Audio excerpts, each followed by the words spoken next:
Good morning, people. Get going in a few minutes here. Good morning.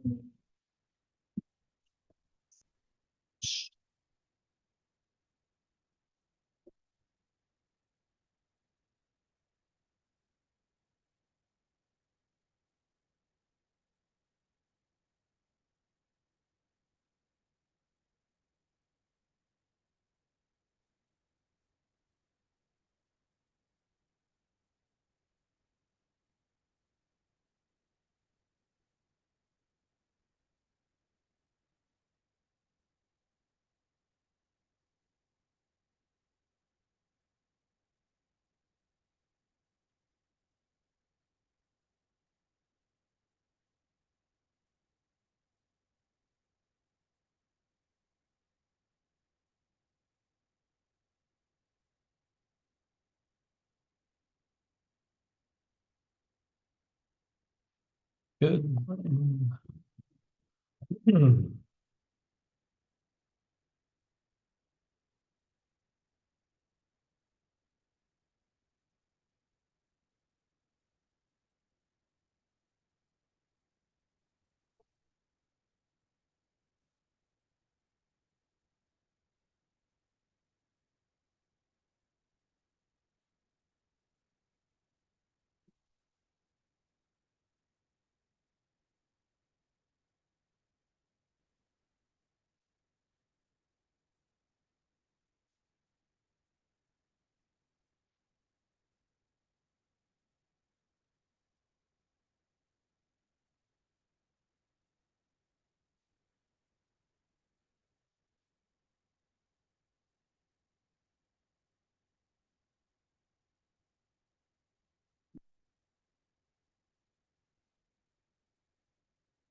So more vectors today. I should say, you should feel free to ask any questions you have about vectors. I would try to make things as clear as I can make them, but if there's something that seems unclear to you, don't hesitate.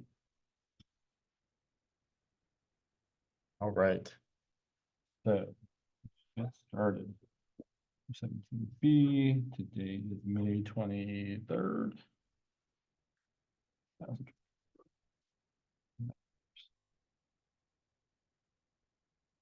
I know we kind of started off, we did a little bit last time, but I feel like it's not bad to see those things again. So let's, gosh, let's clear the chest here. So let's say we want to draw some vectors, for example, and there's a couple typical letters we use for vectors. A, B are weird to me, to be honest, but is what a lot of people use in this textbook for some reason. U, V, W are more typical choices in my opinion, but I'll use all of those. So if we have the vector A equal to 2, 5, right, this means we're going 2 in the X direction and 5 in the Y direction. And if we have B equal to -1, 4, let's draw both of those. As I mentioned last time, you don't have to draw a vector emanating from the origin, but that is the usual choice we make unless there is a reason not to. So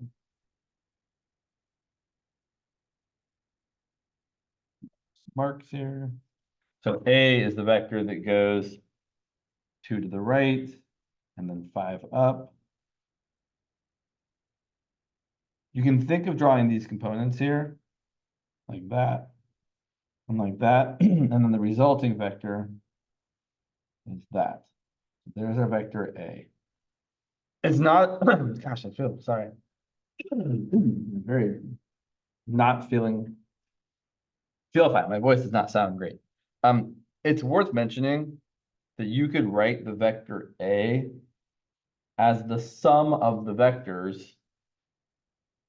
2, 0 plus 0, 5, which is what I've drawn right here. This vector here, this horizontal vector, is the vector 2, 0. This vertical vector here, starting at the point 2, 0, ending at the point 2, 5, is the vector 0, 5. We don't usually draw all that, but it's nice to kind of see that when you add vectors together, you really just do add the components together. In a similar way, we could draw the vector B as going 1 left and 4 up. So B looks something like this. It should be a little bit straighter looking. Sorry, a little too curvy there. There's the vector B.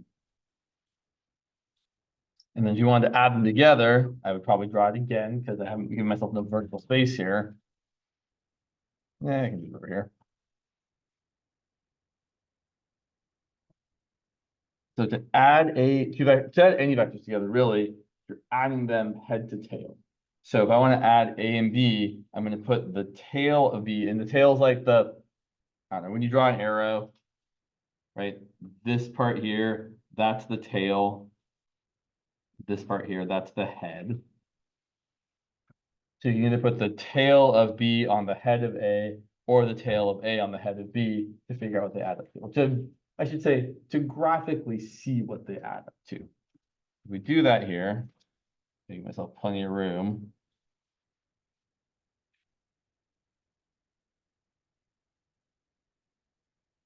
So here's our vector A again, 2, 5. Here's our vector B, -1, 4.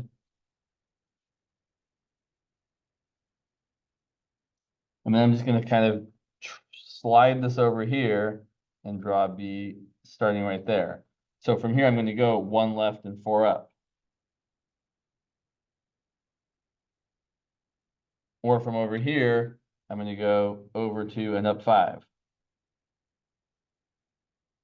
When you add vectors like this and you draw the whole kind of picture, you always get this parallelogram looking thing.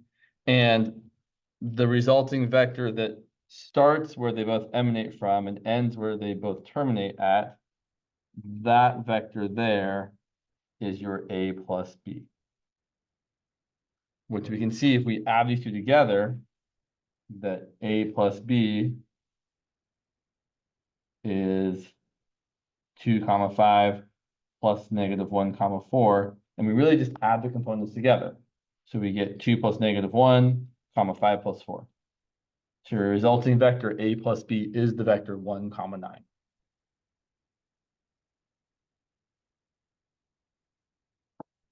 When we subtract vectors, similar things happen. And I was actually talking to someone about this the other day. There was kind of a nice way of doing it that made sense when we talked about it. So let's look at subtracting two vectors for a second as well. So graphically, let's say we want to make up something new. I really just want to do it this way. So let's say we've got this picture here. Yeah. I was looking at this one the other day with someone. It was kind of funky. Where you've got kind of P, Q, R, and S. And we want to draw and find PQ plus QR. So first of all, what I want to point out on this is, I feel like the notation in the book is not excellent here. When someone writes PQ like this with an arrow over it, that arrow really should extend completely over both P and Q. There was having some notational trouble. There was something where like it looked like the arrow was only over the P. But when we write this, what we really mean is just the vector that starts at the point P and ends at the point Q. So that vector right there, that's the vector PQ. That vector there is the vector QR, apologies. And then if you add them together, just like we did before, we're going to get the vector that starts at the beginning and ends at the end. There's the vector P So when you add vectors like this, kind of when you're not really having points, you're just adding a vector that starts at one point, ends at another point, and then another vector that starts at another point, ends at another point. If these 2 points kind of match, you can kind of think of them as condensing down to not being there, and PQ plus QR is just the vector PR. Here's where I think this gets a little bit weird. What if I want to do, let me make sure I make something that makes sense here. Yeah, sure. I want to do PQ minus PS. I always find this challenging. I'm not going to lie. When I subtract vectors, it always feels weird to me. But I found a way to think about it. So I want this vector PQ minus this vector PS. What I would normally do, which maybe isn't always the best, but is what has always worked for me, is I would draw negative PS. So there's negative PS just going in the opposite direction. And then I would do PQ plus negative PS, which I've kind of shot myself in the foot here because I didn't wrote this in not a great place there. So there's also negative PS. So PQ minus PS looks like that. Okay, but let's draw it actually in the original picture because I want to show you something. So it looks like that vector is really just the same as the vector that starts here and ends there. Right, those look parallel to each other. They have the same length, they have the same direction, they're the same vector, even though they are drawn in different places. Doesn't actually matter. So here's how I like to see this. Well, I'm saying that PQ minus PS, that's what I'm trying to find, is this vector here, which starts at S and ends at Q. Which, okay, I don't love, but check this out. If we add this vector PS to both sides, then the equation we have is that the vector PQ is equal to the vector PS plus the vector SQ. And to me, that seems reasonable. If I start in P and go PS plus SQ, oh yeah, that should be the same as just P to Q. So I feel like that's a little bit easier way to see, or at least to justify to ourselves that what we're doing actually makes sense. There's a rule to remember here that I obviously never remember, that if you're doing a vector minus another vector, you start at the end of the one you're subtracting and go towards the head of the one that you're subtracting from. I always get it backwards, so I just draw different pictures. But this is one way to think about it. All right, so, sorry, my notes are all over the place here. 1 second.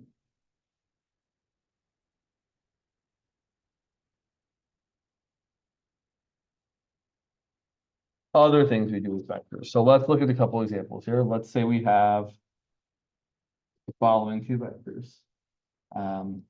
U equal to the vector 3, 1, and V equal to the vector 2, 5. As I mentioned last time, there's lots of different notations. Some people use regular brackets here, some people use parentheses. But I like these, and then we'll talk about the other notation shortly here.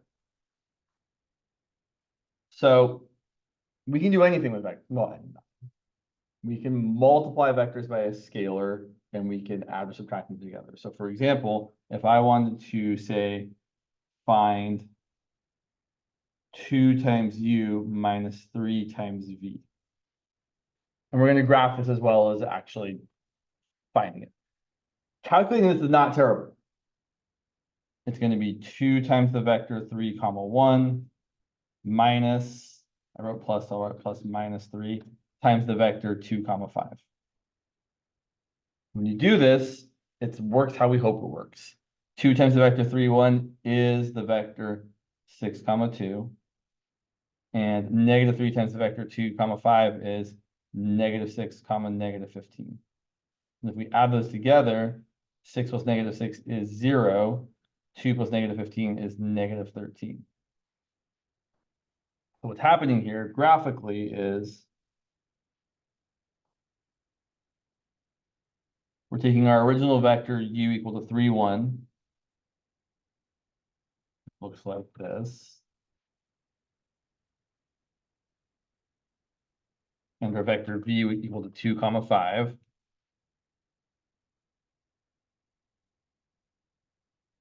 This.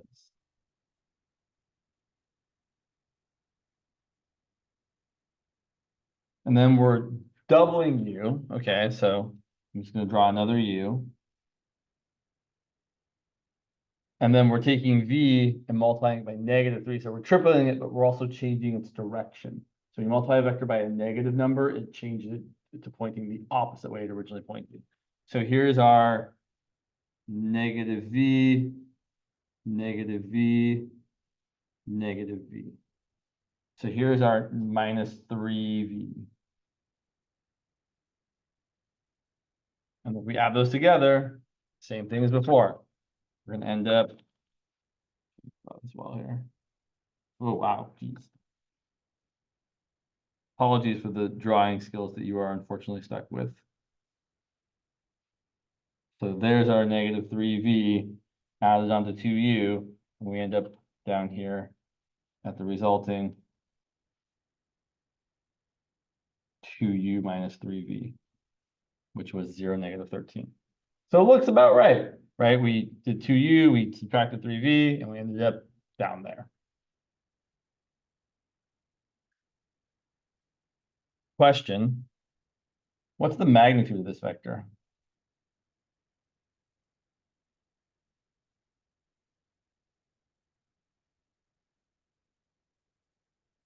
Well, there's actually a couple ways to think about this here.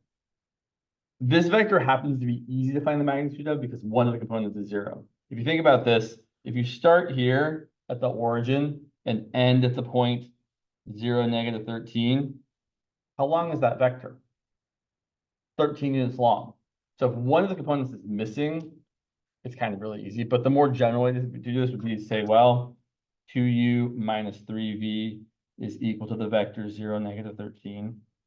And then the magnitude of that is equal to the square root of each component squared and added together. And that's how we get rid of the negative there, right? The magnitude is definitely not -13. The magnitude is +13. That's going to be the square root of 169, which is +13.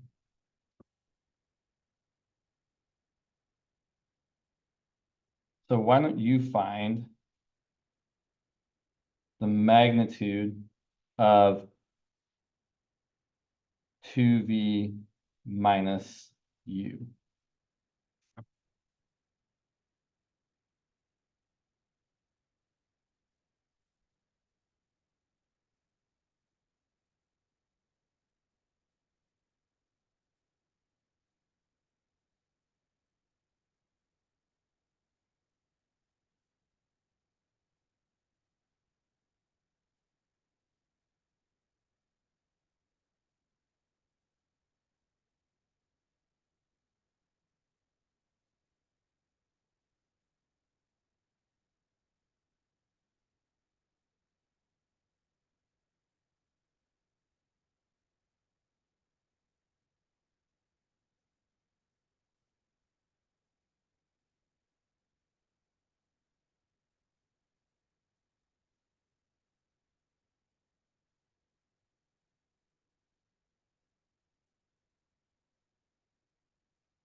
So if I have to find the magnitude of something more complicated than just an already given vector, I'm going to find the new vector before I start finding its magnitude. So 2v minus u is 2 times 2, 5 minus 3, 1. That's going to be 4, 10 minus 3, 1. So 4 minus 3, 10 minus 1 is the vector 1, 9. And then the magnitude of that vector, which always feels terrible to write this whole kind of thing. The magnitude of 1, 9 is the square root of 1 squared plus 9 squared, which is the square root of 82. So that vector is just a little bit longer than 9 units long. Okay. Yeah, Amelia. Why is it place double bars around one? That's just that because I'm making a different notational choice. Either way is totally fine. Some textbooks some people use double bars, some people use single bars. I can certainly use single bars. I was noticing that myself. I'm like, oh, why am I writing double bars here? Because it's probably how I learned it when I first did it. But yeah, double bars or single bars both indicate magnitude. Often we use double bars to differentiate from what something that looks like an absolute value. But yeah, single bars totally fine. What I actually probably should be using. Cool. That's not what I want to look at. Okay, sure. So let's say we want to find the magnitude of the vector PQ, where P is the point 1, comma, -2, comma, 3, and Q is the point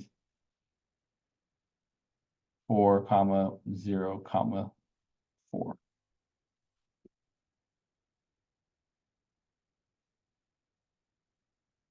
In other words, find the distance between these 2 points. Well, let's also find the vector first.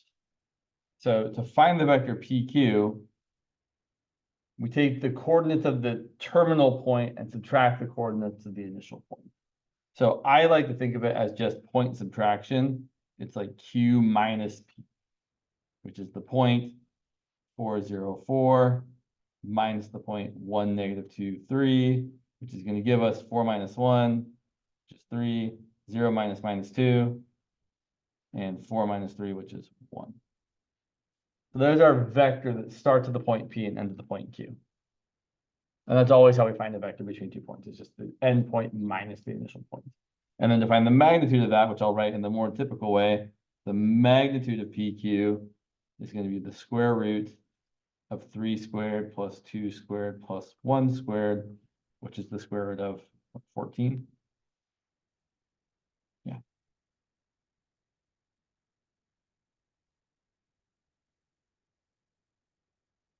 Okay. I'm going to spice it up a little bit here. Let's say we want to find a unit vector in the direction, or in the same direction, I should say, as the vector, careful here, QP. So if we know what the vector PQ is, we also know what the vector QP is. It's the vector that just points in the opposite direction. So if PQ is +3, +2, +1 as its coordinates, QP is going to be -3, -2, -1. You could also just do the subtraction again, but you really don't need to. If two vectors are opposite to each other, you are literally changing everything to its opposite sign, every coordinate or component to its opposite sign. How do we make a unit vector in the same direction as the original vector? You take your original vector and you divide by the length of the original vector, aka the magnitude. So the unit vector in the same direction, which we often call U if we haven't already used U for something else, is going to be the vector QP divided by its own magnitude.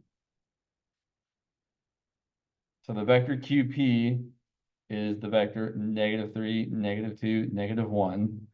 And its magnitude is the same as the magnitude of the vector PQ. Right? It doesn't matter if those components are negative or positive. The magnitude is still going to be the square root of 14. You could very easily leave your answer like this. When I write this, I often prefer to write it as 1 over the magnitude multiplied by the vector. You could also distribute the 1 over root 14 through. I don't find a lot of value there, but sometimes if things simplify nicely, it's worth doing. So you could also write this as -3 over root 14, comma, -2 over root 14, comma, -1 over root 14.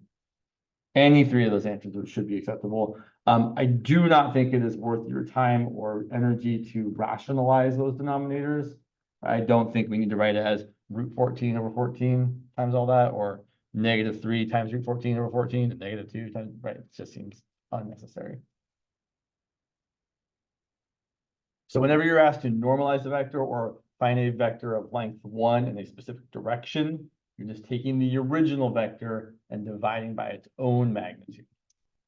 Ooh, yeah, that brings up something really, really good. So here is what I think is a good question that's easy to do if you know how to do it the easier way. So I want to find a vector, a unit vector, sorry, in the same direction as the terrible vector v equal to, let's make it really awful, 3 over 257, comma, 4 over 257, comma, 12 over 257. That seems really terrible. I really, really don't want to find the magnitude of v equal to the square root of all this garbage squared, and then divide by that. And there's an easier way. And this actually is something that I think is useful and you will do relatively frequently. So if you ever have to find a vector in the same direction as a vector that's terrible, which you do. So here's my vector v, which is kind of, right, this vector is very, very short. It actually probably has a length less than 1. Let's draw it. Let's pretend to draw it. I'm just going to draw it in 2 dimensions, even though I know it's a 3-dimensional vector. So let's say, like, here's your vector v. Well, you know what else points in the same direction as v? Any multiple of v. Any non-zero multiple. You can multiply a vector by 0, okay. So I'm going to multiply this vector by, what number do you think might be nice to multiply that vector by? Yeah. So multiply it by 257, which, okay, it's not going to be the scale. Here's 257 times v, which is just the very nice vector 3, 4, 12. And you know what both of these vectors have in common? Both of these vectors have the same unit vector that points in the same direction. Whether you take this vector and divide it by its magnitude, or this smaller vector and divide it by its magnitude, you're going to get a vector that points in that direction that has a magnitude of 1. So if you ever have to normalize a vector that sucks, get rid of the denominator by multiplying everything by whatever the common denominator is. Usually for most vectors, if you have fractions, all the denominators are already all the same or very close to each other. So here we can say, great, the magnitude of this 257 times v is equal to the square root of 3 squared plus 4 squared plus 12 squared, which happens to be 13. It does work out nicely. So we can say is our unit vector u, instead of doing this terrible vector v divided by this terrible magnitude of v, we can instead say it's going to be the vector 257v divided by the magnitude of 257v, which is the very, very nice 3, 4, 12 divided by 13. Or if you want to write that as each component, 3/13, 4/13, 12/13. You would end up with the same result if you did this divided by that. And you might even be able to see here, if you did this divided by that, the 257s would eventually cancel out. It just looks a lot worse. So just to kind of show you what would happen here, we could write this as the square root of 3 squared plus 4 squared plus 12 squared, all divided by 257 squared. And then if you did that divided by that, this 257 squared in the square root comes out, and the 257s cancel. So they do end up being the same, but I really would stress it's a lot easier to do it this way. So again, I'll say, if you ever have to normalize or make a unit vector out of a vector and it's kind of awful to start with, you're allowed to multiply your vector by any number you want to make it nicer. It's still going to point in the same direction, and then you can normalize that.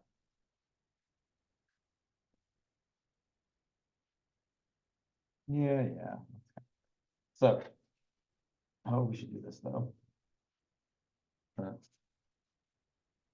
So let's talk about dot product.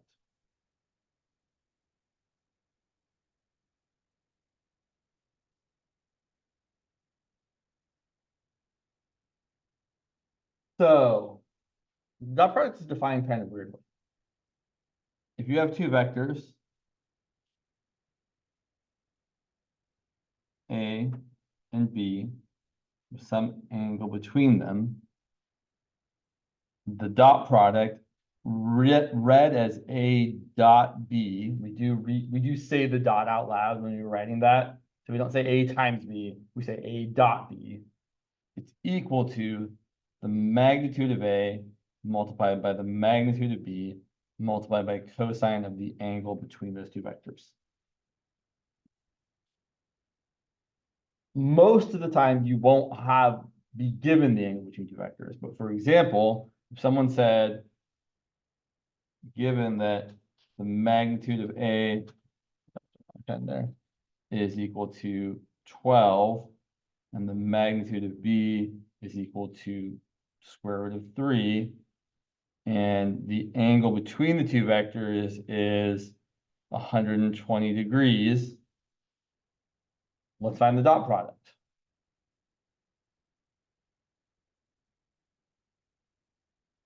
Well, okay, we're given all the information we need. The magnitude of A times the magnitude of B times cosine of the angle is going to end up being 12 times the square root of 3 times cosine of 120 degrees, which we are expected to be able to find. Cosine of 120, if you prefer, you can write that in radians. That's 12 root 3 times cosine of 2 pi over 3 radians.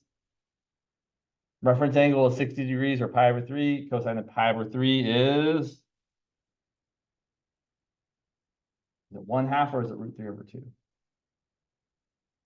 Good question. Here's what I always think about for cosine of pi over 3.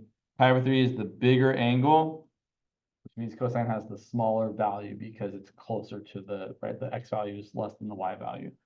So for pi over 3, that point on the unit circle is an x value of 1/2 and a y value of root 3 over 2.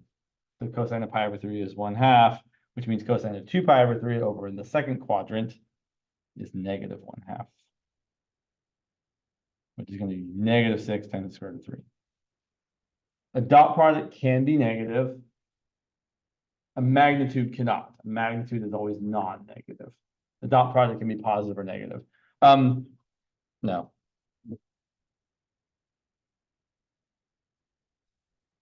So let's talk about some. So we'll come back to the dot product in a second, but we also want to talk about some notation stuff for a second. So, sorry, I got a little ahead of myself with the dot product. I meant to say something else first. That's all right. Let's take a brief moment to talk about standard basis vectors. So there are 3 vectors you should be aware of that come up quite often in 2 dimensions. They're called I and J. So I is literally just the vector 1, 0. It's the unit vector in the x direction. And similarly, J, which is the vector 0, 1, is the unit vector in the y direction. And then in 3 dimensions, we have the same sort of thing. Unfortunately, we use the same names because they really are the same. We're going to say that in 3 dimensions, I is the vector 1, 0, 0. So it's still a unit vector in the x direction. And J is the vector 0, 1, 0. And K is the vector 0, 0, 1. So in 3 dimensions, this is your x, y, and z. Then here's your unit vector I. Here's your unit vector j. And here's your unit vector k. In 2 dimensions, here's your unit vector I in the x direction. Here's your unit vector j in the y direction. And the reason we really kind of like to talk about these is because they offer us another way of writing out a vector. So for example, instead of saying that A is the vector 3, 4, you could say, well, that's the same as 3, 0 plus 0, 4, which is really 3 times 1, 0 plus 4 times 0, 1, which is really just 3 times I plus 4 times j. So this is another very, very standard way of writing vectors. Instead of writing it as bracket 3, 4, we would write it as 3i plus 4j. And it's really just that each component corresponds to the coefficient of the corresponding x, y, or z component. So for example, if I wanted to write B, a vector in 3 dimensions as 2, -5, 6, I would just write that as 2i minus 5j plus 6k. Because it's 2 times the vector 1, 0, 0, minus 5 times the vector 0, 1, 0, plus 6 times the vector 0, 0, 1. There's a very natural correspondence between writing a vector like this and writing a vector like this. For a few more examples, if u was the vector 2, 0, 7, you could write it as 2i plus 0j plus 7k. But most of the time we would omit the 0j and just write it as 2i plus 7k. Okay. So, more dot product stuff. Here are some interesting things about the dot product and these unit vectors. So, let's look at, for example, the unit vector I dotted with itself.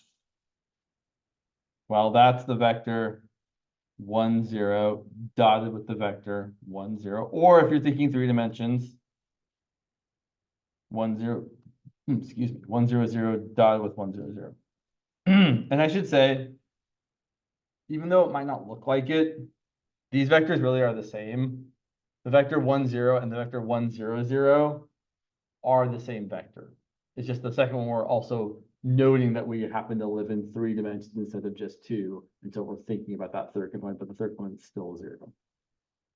Okay, so let's do it the only way we have, right? I know there's another formula for the dot product we'll get to, but I'll point out that the I dot I should just be equal to the magnitude of the vector I, which is 1, right? It's literally a vector of length 1, times the magnitude of the vector I, times cosine of the angle between those two vectors. Well, two vectors are the same. What's the angle between them? So I've got a vector and the other vector on top of it. The angle between them is 0 degrees or 0 radians. And what's cosine of 0? 1. So the magnitude of I is 1 times the magnitude of I is 1 times the times cosine of 0 is 1. So the I dot I is just 1. And that's actually true for any unit vector dotted with itself. Similarly, j dot j is also going to be 1, and k dot k is also going to be 1. On the other hand, here, what about I dot j? Well, those vectors are not pointing in the same direction. Those vectors look like this. There's I, there's j. And the angle between them is 90 degrees. So we want to find I dot j, the magnitude of I times the magnitude of j times cosine of the angle between them. Well, the magnitude of this unit vector is 1. The magnitude of that unit vector is 1. And what's cosine of 90 degrees? Drum please. It is 0. This brings up a very, very important truism, which is that if the angle between two vectors is 90 degrees, or if two vectors are perpendicular to each other, their dot product is always 0. And vice versa. So note, for any vectors A and B. If A dotted with B is equal to 0, then A and B must be perpendicular, are perpendicular. And vice versa. If A and B are perpendicular, then the dot product must be 0.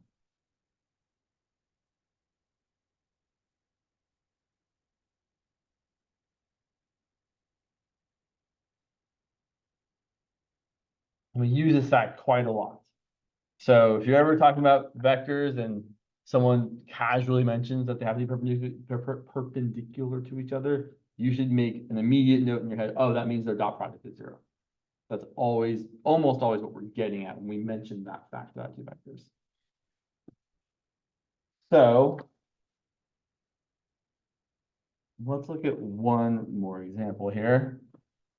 Let's say we have, well, not, okay, one more example. It's never just one more. Let's look at the next example. So let's say we're given two new vectors. We have A equal to 5i plus 2j and B equal to 3i plus 4j. Which you could also write in the other way, right? That's 5 comma 2, that's 3 comma 4. And if I want to find the dot product here, well, the hard part here is I don't really know the angle between these two vectors, right? 5 comma 2 looks like this, or 5i plus 2j, and 3, 4 like that. I don't know what that angle is. And it's not given to me. So, and what we have to do something different here. So we're going to do the following. We're going to write this as 5i plus 2j dotted with 3i plus 4j. And the nice thing about the dot product is that it is distributive, meaning you can take this 5i and dot it with each of the 3i and the 4j. So check this out. We're going to get 5i dotted with 3i plus 5i dotted with 4j, plus then we'll do the same thing for the 2j. 2j dotted with 3i and 2j dotted with 4j.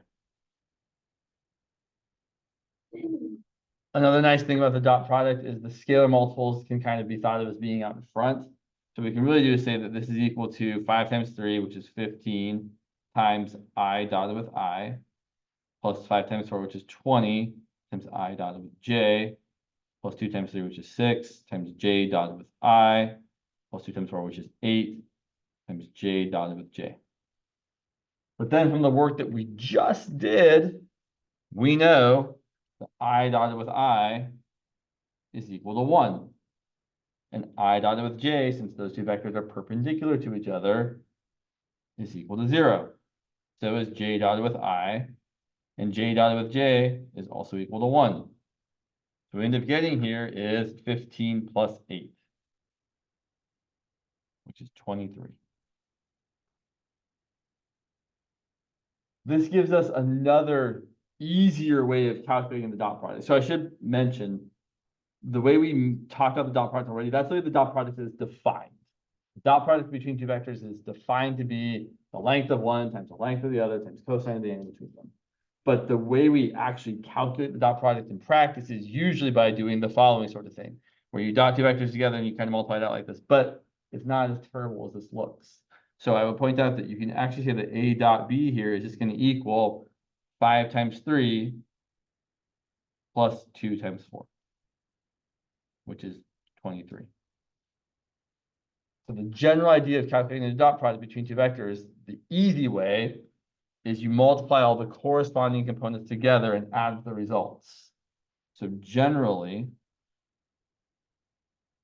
we can say that for A equal to some vector in 2 or 3, or actually really any number of dimensions, although we usually limit ourselves to 2 and 3. But A, let's say A is the vector A1, comma A2, comma A3. Or if you like, A1 times I plus A2 times J plus A3 times K.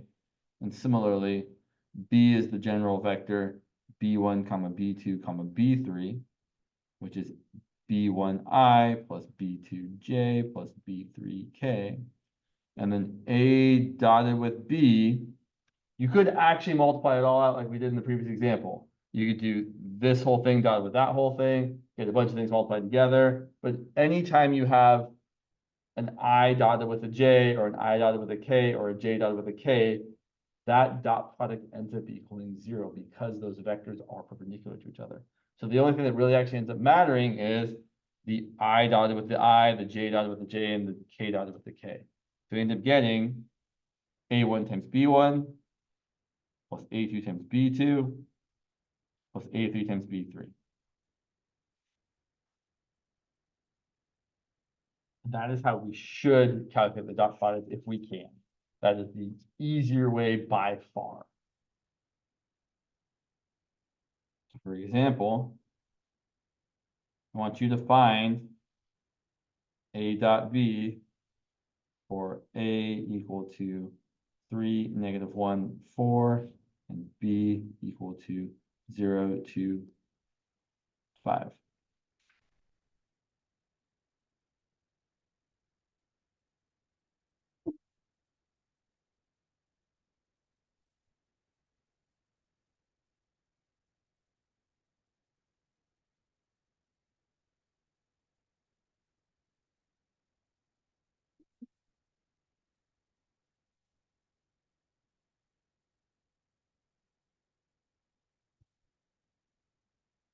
Usually a pretty quick calculation. Let's see.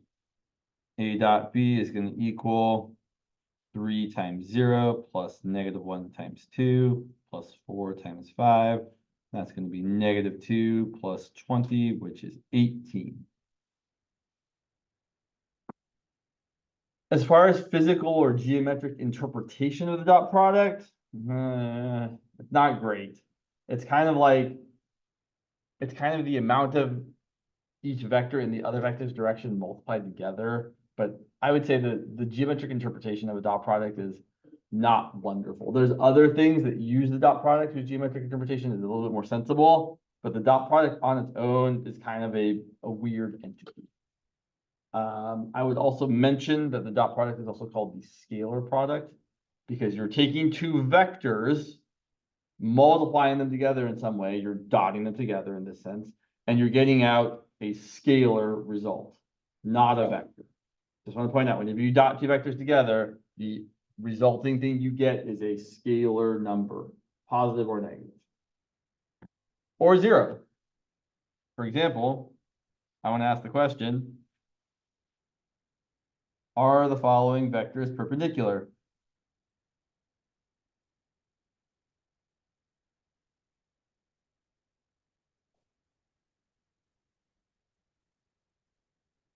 Here are the first two. A equal to -5, 3, 7, and B equal to 6I minus 8J plus 2K. Just to annoyingly use two different notations. It's fine. We know how to read this. You can write them both the same way if you really want to, but the I component for both of these are -5 and 6 respectively. The J component are 3 and -8. The K component is 7 and +2. Do be careful. Occasionally someone will write these out of order, which is really unnecessary. It's kind of unkind. I'd say the thing that's actually more likely to happen is sometimes you'll be missing one of them and it can be challenged. So I'll do another example here in a second, but here, the dot product. Why am I calculating the dot product? Thank you so much. Yes, so let's see. -5 times 6 plus 3 times -8 plus 7 times 2 is going to be -30 minus 24 plus 14. Definitely not going to be 0. It's going to be like -40. So the vectors are not perpendicular. Interesting question to follow up, which I think is worthwhile. So extra question here. is the angle between the two vectors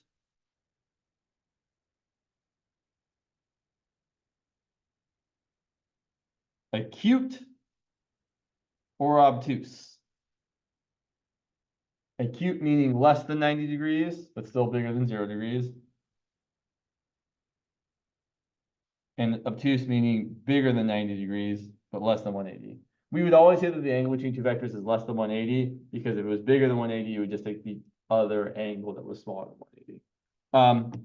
So is the angle between the two vectors bigger than 190 degrees or less than 90 degrees? Well, good question. Here's how we know. Let's think about the other way you calculate the dot product. So we could also say that the dot product of A and B would have been equal to, if we'd known how to find it, the magnitude of A times the magnitude of B times cosine of the angle between the two vectors. And we're saying that that's equal to negative 40. Well, the magnitude of A couldn't have been negative, and the magnitude of B couldn't have been negative. So the only thing that could have been negative is the cosine of the angle. And if cosine of your angle is negative, that means your angle wasn't in quadrant 1. Because in quadrant 1, all trig functions are positive. Our angle had to be in quadrant 2, meaning our angle is larger than 90 degrees. So this implies that cosine of whatever your angle is a negative number, which means that our angle has to be greater than 90 degrees. Specifically, our angle is in quadrant 2. I would ask that question. Obviously, I just asked it, but like, I think it's not a terrible question to ask as far as understanding goes. So let's look at this next example. How about the following two vectors? Are these vectors A equal to -1, 2, 5, and B equal to 3, 4, -1? Are those vectors perpendicular? Why don't you all check for yourself and see?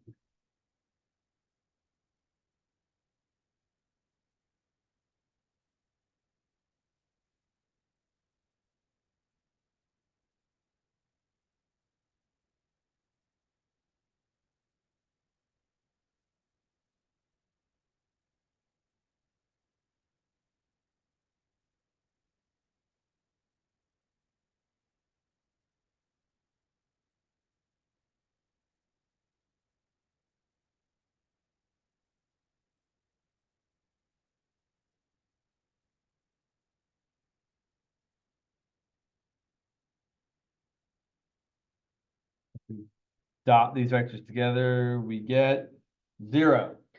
-3 plus 8 plus -5, which is certainly 0.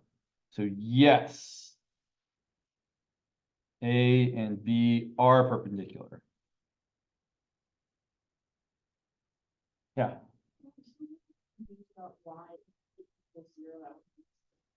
Sure. So I'll refer us back to this equation right here. So the way the dot product of two vectors is defined is as the length of A times the length of B times the cosine of the angle between the two vectors. And I will also say that for any vector, let me back it up. For any non-zero vector. So technically there's this thing called the zero vector, which is stupid because it's just a vector that has no length. It's literally a point, which is kind of dumb, but unfortunately is necessary in the world of vectors. But for any other vector that's not 0, any other vector has a length that is greater than 0.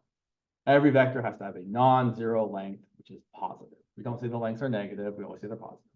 So in this calculation here, the magnitude of A or the length of A is positive.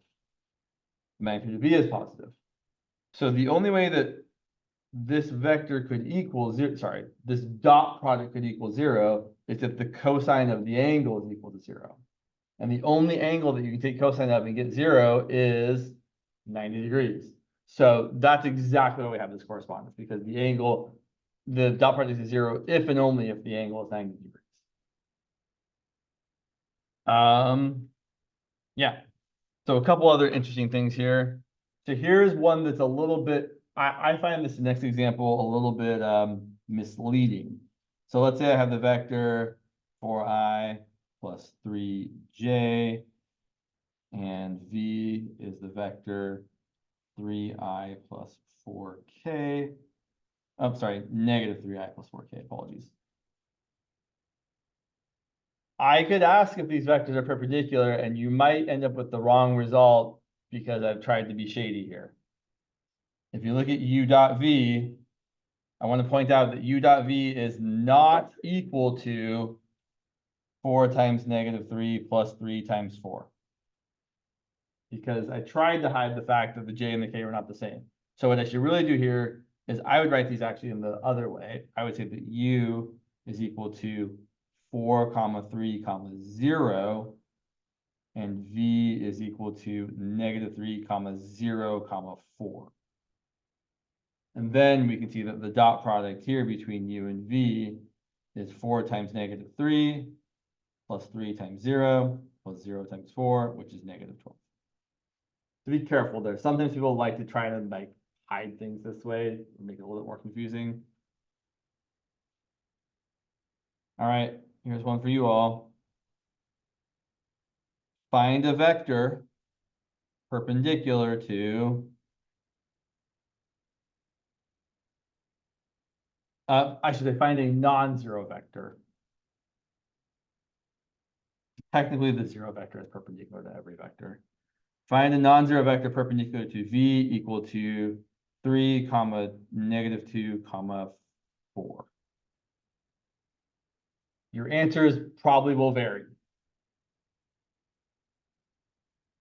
So all you have to do is make up a vector and just kind of pick anything you like so that the dot product of your made up vector and this vector ends up equaling 0. And the only restriction is you can't pick the vector that's 0, 0, 0. You can pick any other vector that'll work.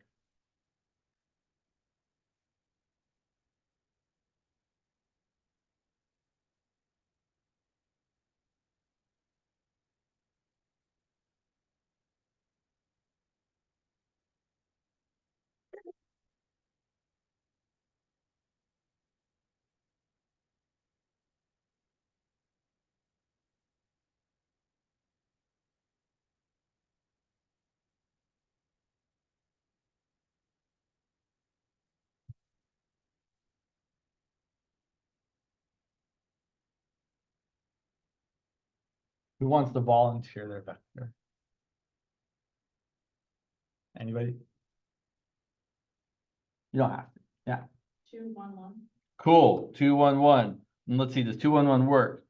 2, yeah, 2, 1. I was like 2. I was doing the math wrong in my head. Yep. 3 times 2 is 6. Oh, minus 2 is 4. I think you need a 2, 1, negative 1. Yeah. Awesome. Anybody else? Yeah.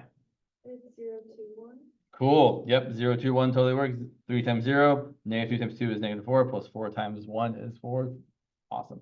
So when I do this, I typically, if there are 3 components, I usually will make one of them be 0. You don't have to, but it's usually easier. So what I would have probably chosen here is I would have probably chosen my u equal to 2, 3, 0.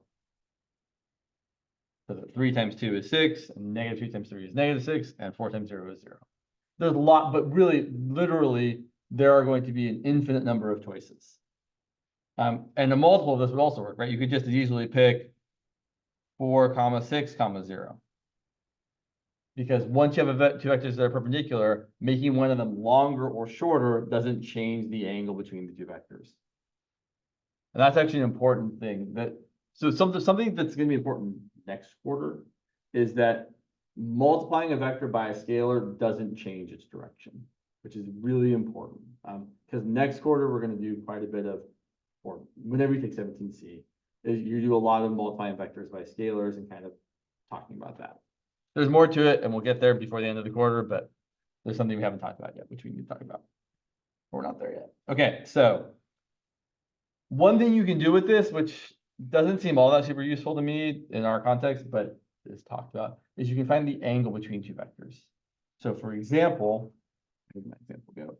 We could definitely, if we wanted to, find the angle between, say, the vector A equal to 1, 2, negative 2. And B equal to, what I got here? Covered up. B equal to 4, 0, negative 3.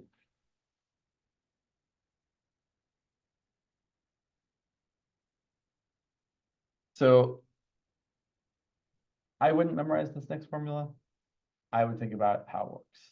So I'm just using the dot product definition.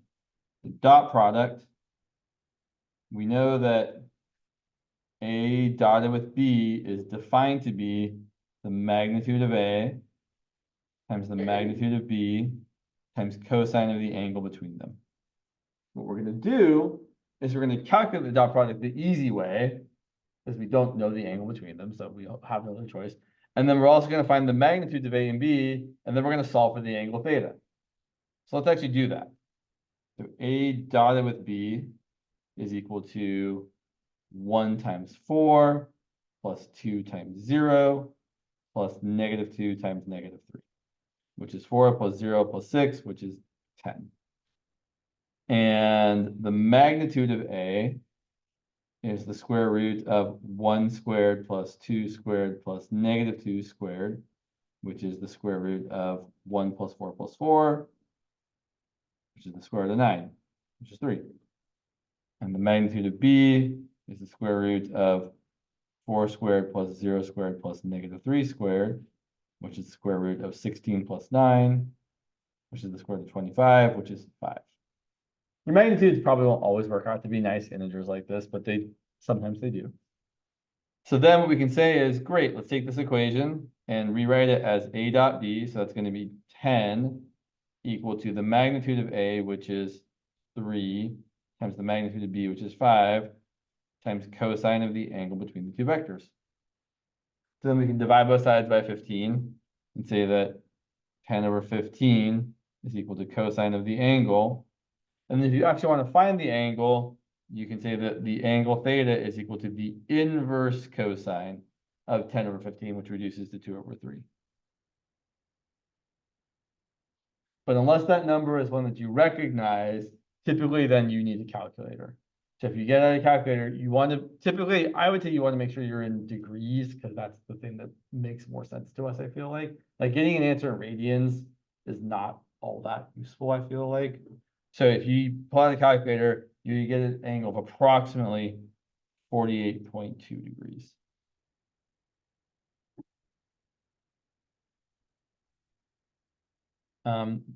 Generally, to find the angle between two vectors, I really wouldn't write it this way. Generally, I would say that cosine of the angle between two vectors is A dot B divided by the magnitude of A times the magnitude of B. And if you really wanted to, you could write it as theta equal to the inverse cosine of A dot B over the magnitude of A times the magnitude of B. This actually makes me think of another problem I saw someone talking about, which is you're asked to like find all the angles of a triangle, I think. Like if you had a triangle with these 3 points, let's say the points are, let's do 2 dimensions. Sure, we can make our life not terrible. Let's say this is the point 1, 2. This is the point 7, 4. This is the point 3, 8. And I want to find all the angles. I want to find theta, beta, and is there another Greek letter that rhymes with beta? I don't know. Alpha, fine, boring. Okay. So how do I find one of these angles? I don't even have any vectors. So I need to make up the vectors, meaning I'm going to call this vector U and that vector V. So U is equal to 7 minus 1, 4 minus 2, which is going to be the vector 6, 2. And V is equal to 3 minus 1, 8 minus 2, which is going to be the vector 2, 6. That's a coincidence I was not counting on. Oh, well. Is that really true? Did I make up numbers that come out that way? That's kind of funny. Okay. Anyway, So to find the angle between these two vectors, we would do what we just did. We would say that u dot v is equal to the magnitude of u times the magnitude of v times cosine of the angle between them. Then we would be like, great, well, u dot v is going to be 6 times 2 plus 2 times 6, which is going to be 12 plus 12. And that's going to equal the magnitude of u. The magnitude of u is the square root of 6 squared plus 2 squared, which is the square root of 40. And the magnitude of v should be the same, right? It's also the square root of 2 squared plus 6 squared. So we end up getting 24 equals to 40 times cosine theta. So cosine theta is equal to 24 over 40, which reduces to 3 over 5. And then the angle theta, you would have to use a calculator, would be the inverse cosine of 3 over 5. Whatever that number happens to be. Whatever. And then you would do the same thing for the other. Well, what I would say to cut down on the amount of work I want to do is you would do the same thing for one of the other angles. So for example, if we wanted to do it for the angle beta, we would then use the vector, right? This vector here, let's call this W. The W would be 3 minus 7, comma 8 minus 4. And then you could use the reverse vector for u. So negative u, if you want to call it that, which is equal to -6, -2. And then you do the same sort of work to find the angle between those two vectors. And then to find the third angle, well, the angles in the triangle add up to 180 degrees. So once you know two of the angles, the third angle is just 180 minus the other two angles added together. That's what I would do for a problem like that. Or you could do the work again, but it feels unnecessary. There was oh yeah. So maybe not the last thing, but one other thing we do use the angle between two vectors for is to find the equation of a plane. So let's look at an example here. So I want to find the equation of the plane containing the point 2, -5, 1 with a normal vector. Normal just means perpendicular. 3, 1, -2. So other words people use for normal or perpendicular, another word is orthogonal.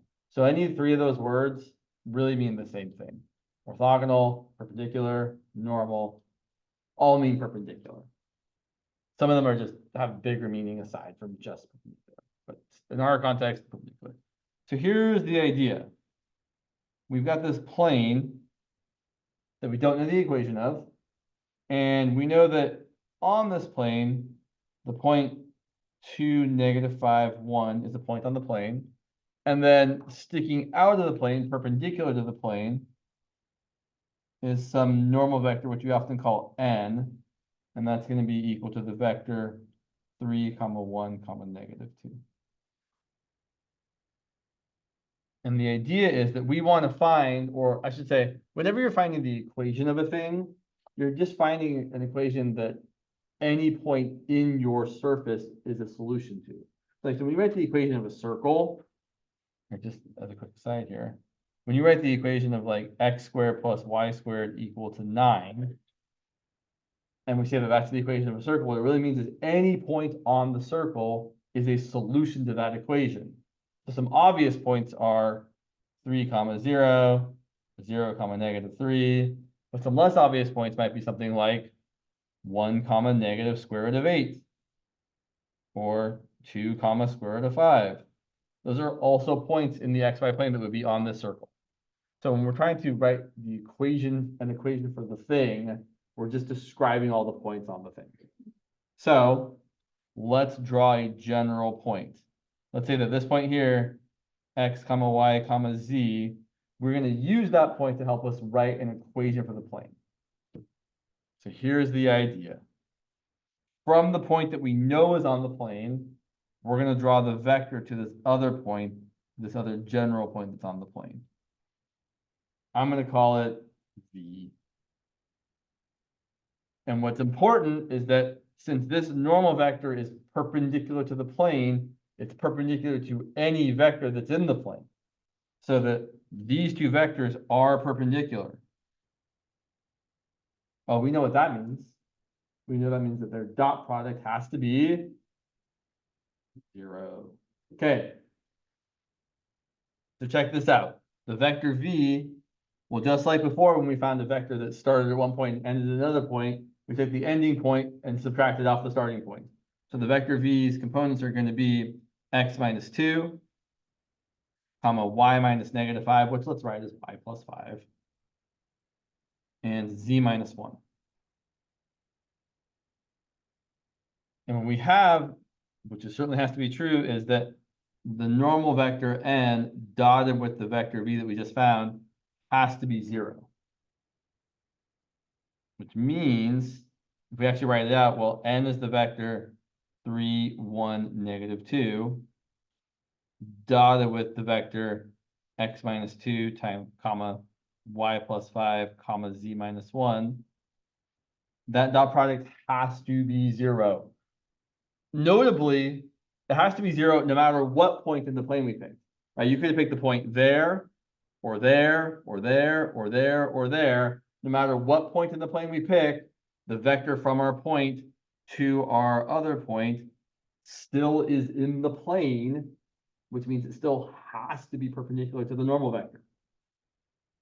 So this is true for any xyz in the plane, and then that means that we're going to get the equation. So multiplying this out, or I should say dotting it out, 3 times x minus 2 plus 1 times y plus 5 plus negative 2 times z minus 1 is equal to 0. Now, this is not the loveliest way to leave the equation of the plane, so let's simplify it just a tiny bit. We're going to rewrite this as 3x minus 6 plus y plus 5 minus 2z plus 2 equal to 0. And then the negative 6 plus 5 plus 2 ends up being a positive 1, and then we usually bring it over to the other side. So we're going to rewrite this as 3x plus y minus 2z equal to negative 1.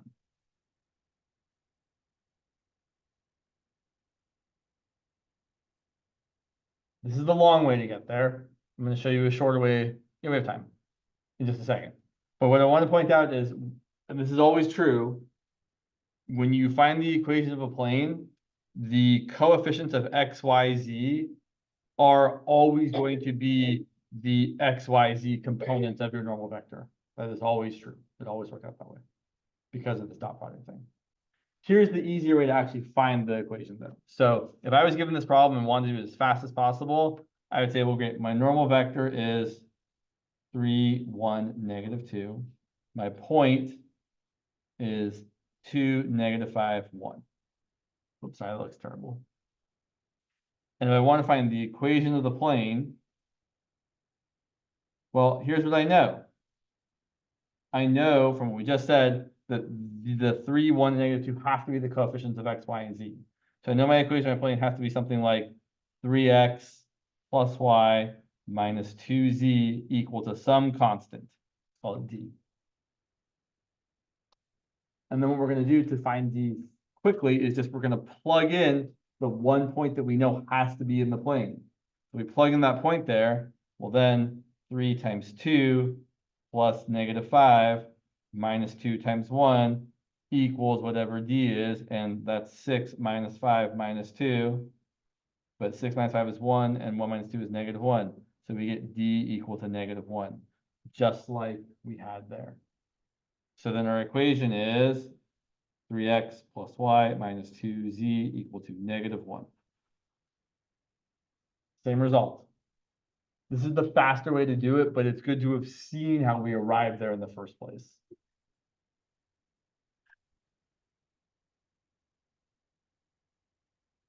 So when I'm finding the equation of a plane and I'm given a normal vector and a point in the plane, This is how I would usually do it if I was trying to do it as quickly as I could. I would just say, oh yeah, my normal vector gives me my coefficients. And then after I write the equation with the constant there, then I'm going to plug in my actual point on the plane to solve for that constant. It's kind of like an initial condition. All right, what time is it? 10:14. Okay. Yeah, let's go that way. So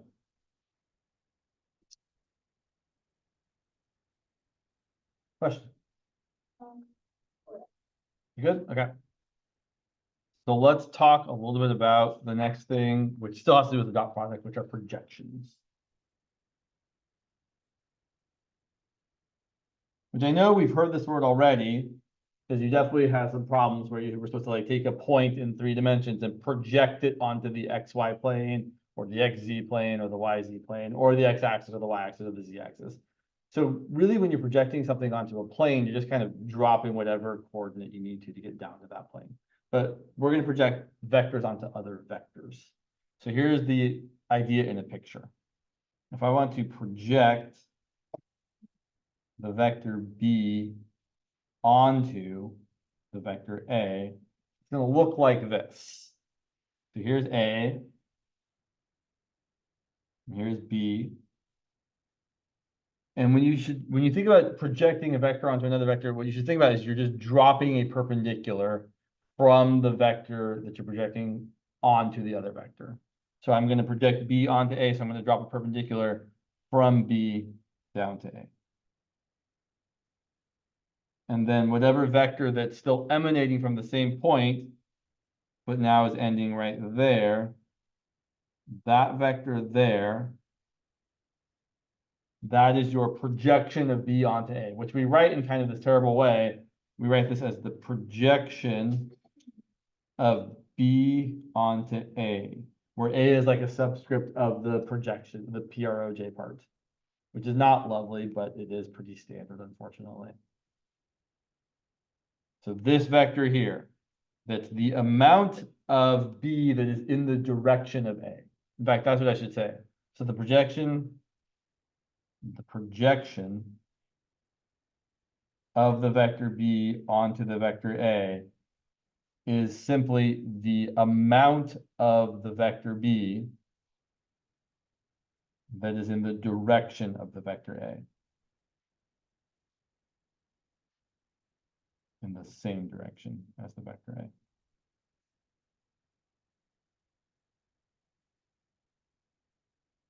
Sometimes they don't go in the same direction though.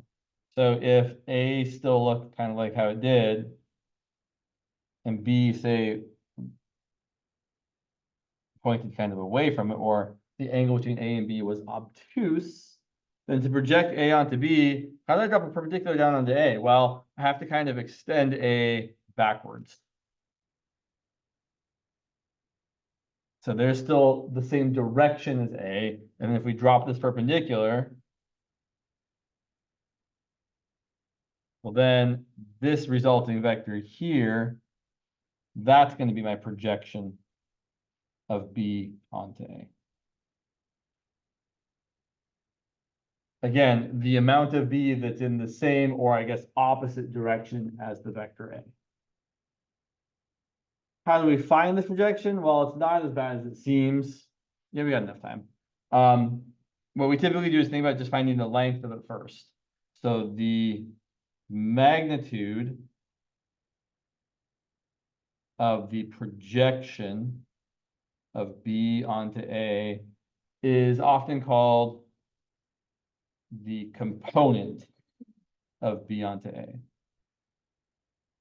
And again, I'm sorry for the notation. If it wasn't standard, I wouldn't show it to you, but it is standard. It's really kind of unwieldy though. So to find this length of the side here, well, we're going to use some trigonometry. If that angle there is theta, then we can say that, well, I want to find the length of this adjacent side. So I'm going to say that cosine of theta is equal to the length I'm trying to find, which we're going to call the component of B onto A, divided by the hypotenuse, which is the length of the vector B. Okay, and then we're gonna do something that's a very common trick. I see a cosine. When I see cosine, I think of the dot product. So I'm gonna try and make the left-hand side of this look like the dot product by multiplying both sides by the magnitude of A and the magnitude of B. So I'm gonna say the magnitude of A times the magnitude of B times cosine of theta is equal to the magnitude of A times the magnitude of B times the component of B onto A divided by the magnitude of B. On the right-hand side, the magnitude of B's cancel. On the left-hand side, I have the dot product.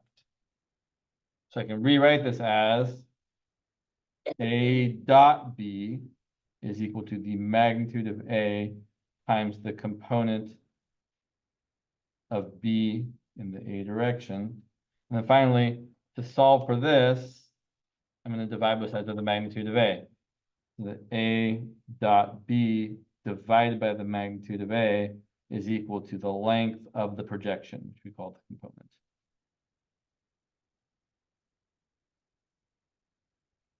So the length of this vector is just A dot B divided by the magnitude of A. And as I've said a few times, a vector is just a magnitude times a direction. So to get the actual projection here of B onto A, you're going to take that magnitude and multiply it by the direction of the vector A as a unit vector. So you're going to take your magnitude, A dot B divided by the magnitude of A, and multiply it by the unit vector in the same direction as A, which is just A divided by the magnitude of A. And then people like to simplify that, which we will talk about next time because I should stop talking because it's 10:21. More vectors next time and matrices. Matrices are not that bad. And really what we have to be able to do with matrices, the most important thing we have to be able to do with matrices is really multiply them by other matrices, which once you learn how to do it, it's very, very straightforward. So don't worry too much about the matrices. They're not that bad. I promise.